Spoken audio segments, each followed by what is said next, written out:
LFI, dès le premier jour, a dit que nous étions en condamnation absolue du fait que une personne ait été frappée à terre et qu'elle en soit morte. Mais là, vous avez deux assistants parlementaires en garde à vue et un stagiaire, et vous semblez solidaire ce matin à l'antenne. Vous ne semblez pas les condamner. Monsieur, mais qu'est-ce que vous racontez? Qu'est-ce que vous racontez? Je vous écoute attentivement.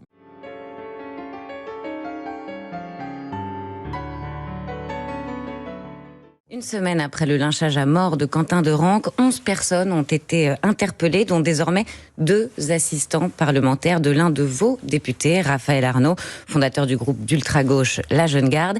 L'avocat de l'un de ses collaborateurs, qui s'appelle Jacques-Élie Favreau, était au micro de notre correspondant à Lyon. On l'écoute.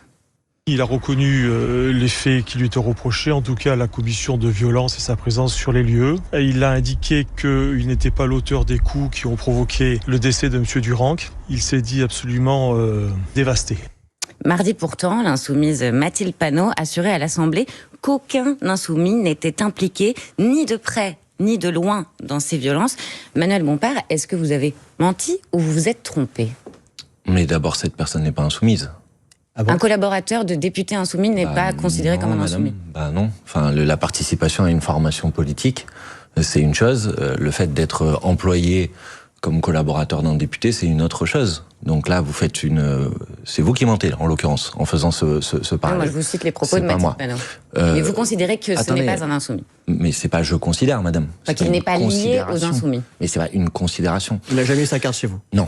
Elle disait aucun insoumis impliqué ni de près ni de loin. Vous considérez que c'est madame, ni de près ni de loin que d'être le collaborateur d'un député insoumis. Je vous ai répondu sur ce sujet. Pour le reste, vous avez cité les propos de son avocat.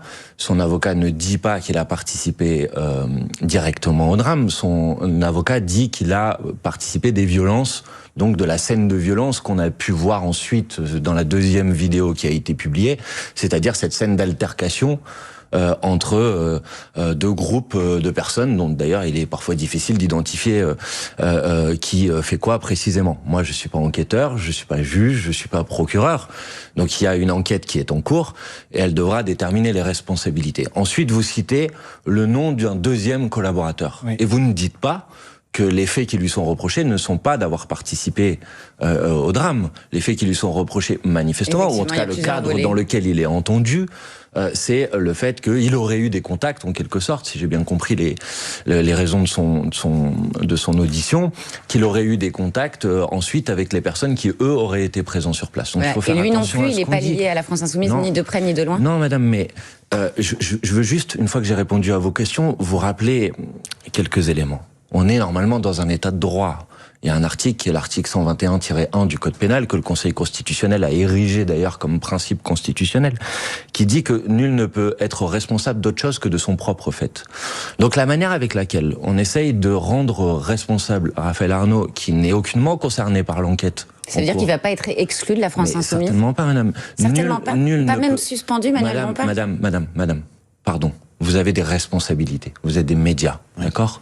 Il y a des principes. Bien sûr, mais vous nous répondez ce que vous voulez. Madame, il y a des principes dans un état de droit.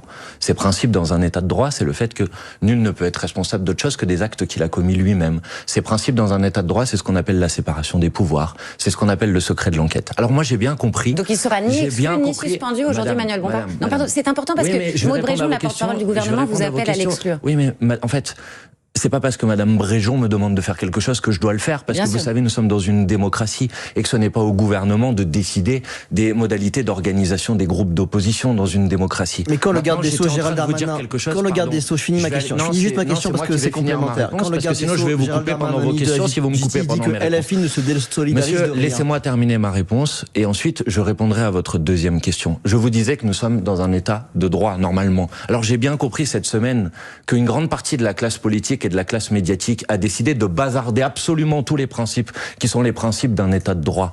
Mais moi, personnellement, pardonnez-moi, je fais partie des gens qui pensent que ces principes, ils ont une importance. Et moi, je vous appelle à vous ressaisir un petit peu. Et est-ce qu'on peut vous poser des questions, Manuel Bompard? Oui, vous en particulier, les médias de manière générale, la classe politique de manière générale, Monsieur Darmanin, qui est ministre de la Justice et qui, en vertu d'un principe qui est un principe de séparation des pouvoirs, n'a pas pour rôle de faire le travail de la justice à la place de la justice. Peut-être qu'il faudrait s'en rappeler. rappeler. Peut-être que c'est important. Donc, mais quand il dit LFI ne se désolidarise de rien, qu'est-ce que vous lui répondez sur le fond? Mais que c'est absolument faux, puisque LFI, dès le premier jour, a dit que nous étions en condamnation absolue du fait que une personne ait été frappée à terre et qu'elle en soit morte. Mais là, vous avez deux assistants parlementaires en garde à vue et un stagiaire, et vous semblez solidaire ce matin à l'antenne. Vous ne semblez pas les condamner. Monsieur, mais qu'est-ce que vous racontez? Qu'est-ce que vous racontez? Vous écoute attentivement. Mais vous dites, vous venez de prononcer la phrase, vous ne semblez pas les condamner. Exactement. Est-ce que vous pouvez vérifier ou pas, s'il vous plaît, que personnellement et l'ensemble des responsables de la France Insoumise ont condamné absolument les faits? Vous en êtes d'accord? Est-ce que vous êtes d'accord avec ça? Est-ce que vous condamnez leur présence sur les lieux du drame? Non, c'est pas. Vous me posez pas une question. Je vous parle d'un fait. Est-ce que oui ou non l'ensemble des personnes membres de la France Insoumise ont condamné ces faits? On condamnait les violences, bien sûr. Et le lynchage à mort d'un jeune identitaire, oui, ça a été condamné par la France Insoumise. Merci. Officiellement, la France Insoumise condamne les violences. Pourquoi vous me dites qu'on a l'impression que je ne le condamne pas? Manuel Bompard, il y a une question qu'on se pose, pardon. C'est quand même incroyable. Moi, je m'appuie sur des faits, vous comprenez? Mathilde Panot disait aucun insoumis n'est lié ni de près ni de loin à cette affaire. Raphaël Arnaud, votre député, est le fondateur du groupe Antifa, la Jeune Garde. 3 de ses proches ont été interpellés.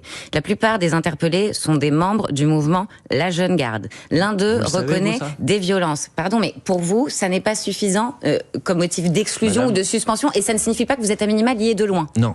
Juste, j'aimerais bien que vous répondiez sur l'exclusion, la suspension. Il n'y a pas de question, mais je vous ai déjà répondu, il n'en est pas question.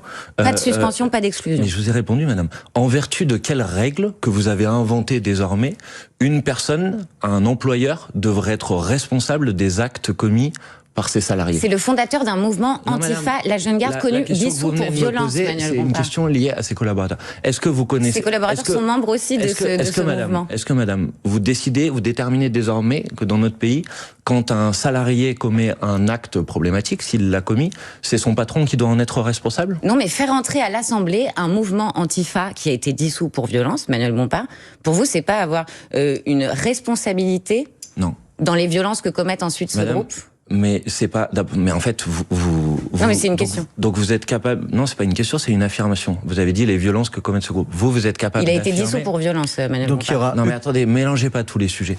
En l'occurrence, s'il y a des personnes qui ont été impliquées dans ce groupe et qui ont une responsabilité dans ce drame, ça ne veut pas dire que c'est cette organisation en tant que telle, puisque vous l'avez dit vous-même, elle a été dissoute, qui porte une responsabilité dans ce drame. Vous en êtes d'accord? Donc il faut faire attention à être capable, si c'est possible encore, dans la période que l'on vient de vivre, même si je comprends l'émotion qui a fait suite à ce drame, je la comprends. Mais je crois que notre devoir et notre responsabilité, c'est d'être capable de rester droit sur un certain nombre de principes. Et ce que je trouve extrêmement inquiétant dans la période que l'on vient de vivre, c'est qu'il y a toute une partie de la classe politique, et même, je suis obligé de vous le dire, de la classe médiatique, qui a décidé de bazarder l'ensemble de ces principes.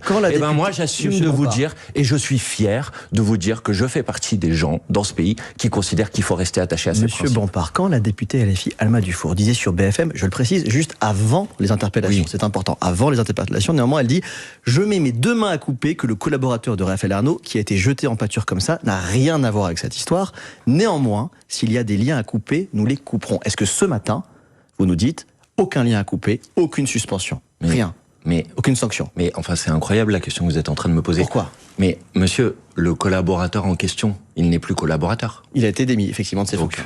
Oui, il y a eu des liens qui ont été coupés. Mais c'est pas la question que vous me posez. La question, c'est que vous souhaiteriez que je considère que Raphaël Arnaud est responsable des actes qui ont été nous on souhaite rien, et certainement pas qu'il soit responsable des actes qu'il n'a pas commis. Par l'un de ses collaborateurs. Ce qui est juste totalement hallucinant. Attendez, regardez, cette semaine, le Canard enchaîné a publié une information. Je vais vous faire juste une comparaison qui évidemment n'est pas, les faits ne sont pas d'une même gravité. Cette semaine, le Canard enchaîné publie une information comme quoi un ancien collaborateur de Monsieur Lecornu a dû démissionner parce que il a consommé des stupéfiants. À aucun moment vous avez posé la question de la responsabilité de Monsieur Lecornu lui-même. Vous avez posé la responsabilité de son collaborateur. Vous ne sentez aucune responsabilité politique dans le recrutement de toutes ces personnes? Mais les recrutements où?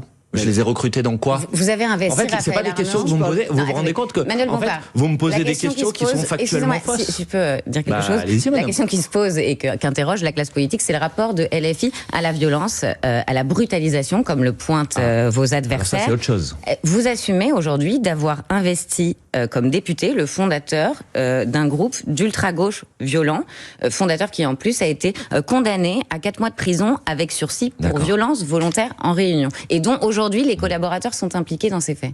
Vous assumez? Madame, je fais la distinction entre ce que j'appelle l'antifascisme conséquent, l'autodéfense populaire, qui est évidemment indispensable. Mais quand vous êtes dans une ville, non mais ça après on va y venir si vous voulez, quand vous êtes dans une ville comme Lyon, parce qu'à un moment c'est bien de commenter sur les plateaux de télévision, dans laquelle depuis plusieurs années il y a eu plus de 100 attaques par des groupes d'extrême droite, qui visaient des personnes racisées, qui visaient des personnes LGBT, qui visaient des événements organisés, des marches des fiertés, et que les autorités ne font rien pour mettre hors d'état de nuire ces groupuscules d'extrême droite. C'est pas ce qu'on reproche à Raphaël. Attendez, madame. Oui, il y a des gens qui décident de s'organiser pour essayer de faire en sorte de pouvoir garantir la possibilité de pouvoir organiser des événements, de ne pas être agressé dans la rue quand on est une personne issue de l'immigration. Vous dites sérieusement que les groupes Antifa, aujourd'hui, ils font vraiment uniquement de l'autodéfense et ils sont là juste pour s'organiser? Je dis sérieusement aujourd'hui, madame, que moi, j'ai soutenu,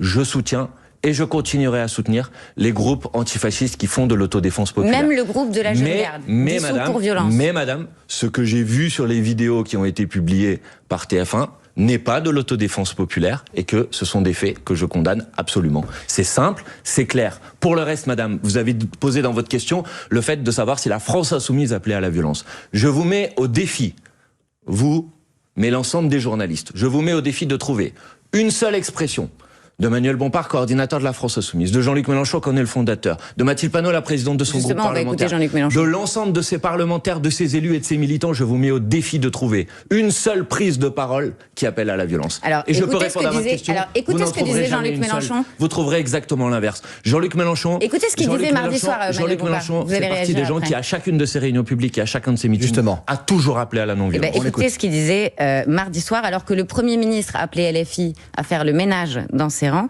Jean-Luc Mélenchon répond ceci à propos de Raphaël Arnaud et de la Jeune Garde. Il est travailleur, il nous fait honneur. Nous approuvons leur résistance, nous approuvons leur organisation et celle des autres antifascistes, quand bien même des divergences souvent nous séparent. Encore une fois, il parle de Raphaël Arnaud, un bon député. Il parle de la Jeune Garde. Il dit nous approuvons leur résistance, nous approuvons leur organisation. Est-ce que vous reprenez ces propos? Vous aussi, vous dites aujourd'hui j'approuve la Jeune Garde et ses méthodes. Vous le dites. Et son organisation? Les méthodes qui sont vous dites aujourd'hui ça. Mais les méthodes qui sont celles de la Jeune Garde, c'est-à-dire celles de l'autodéfense populaire et pacifique. Mais vous voyez bien que c'est pas ça qu'on reproche à la Jeune Garde. Enfin, on reproche à la Jeune Garde d'avoir commis des violences. Rien en fait. Mais alors il y a le décret de dissolution de la Jeune Garde, Manuel Bompard. Non mais pardon, mais si je peux quand même. Oui, mais là c'est vous qui venez de me poser une question et qui vous me laissez pas vous répondre. Mais allez-y, madame. Le décret de dissolution de la Jeune Garde pointe notamment que les membres du groupement sont régulièrement impliqués dans des actions particulièrement violentes et que ce groupement l'assume. Il parle d'agissements violents qui sont un mode d'action généralisé et il cite à titre d'exemple parmi de nombreux autres Rix à Lyon en 2018, règlement de compte dans un café de Lyon en 2024, agression à Paris, agression à Strasbourg. Tous ces éléments, ils sont dans le décret de dissolution de la Jeune Garde. Mais vous dites c'est une organisation qui ne fait que de la défense populaire. Bah oui, madame, parce qu'en fait, donc ce décret de dissolution, c'est bien qu'on puisse en parler. C'est un décret de dissolution qui a été pris par le ministre de l'Intérieur. D'accord ? Dans le décret de dissolution, il pointe 11 épisodes dans lequel il attribue une responsabilité à la Jeune Garde. Et cette dissolution, comme vous le savez, elle a été contestée. Et dans cette contestation, l'avocat de ce mouvement dit que parmi ces 11, il y en a 8 qui n'impliquent aucun des membres de la Jeune Garde et qu'il y en a 3 autres dans lesquels il n'y a aucune condamnation. Vous voyez ? Donc, vous savez, c'est parce que c'est les faits. D'ailleurs, c'est la raison pour laquelle il va y avoir une décision au Conseil d'État sur l'éventuelle dissolution ou pas de ce groupe-là. Donc c'est pas parce que le ministre de l'Intérieur dit quelque chose que c'est une vérité en fait. C'est ça qu'il faut comprendre, madame. Donc vous pouvez essayer si vous voulez de m'attribuer des soutiens à des faits que je ne soutiens pas, mais vous n'arriverez pas à nier juste une chose très simple que j'ai dit en fait. C'est que moi je soutiens l'autodéfense pacifique. Je soutiens pas le fait qu'on s'en prenne à un homme à terre. Et mon point de distinction, puisque vous me demandez où il faut couper les liens, c'est là.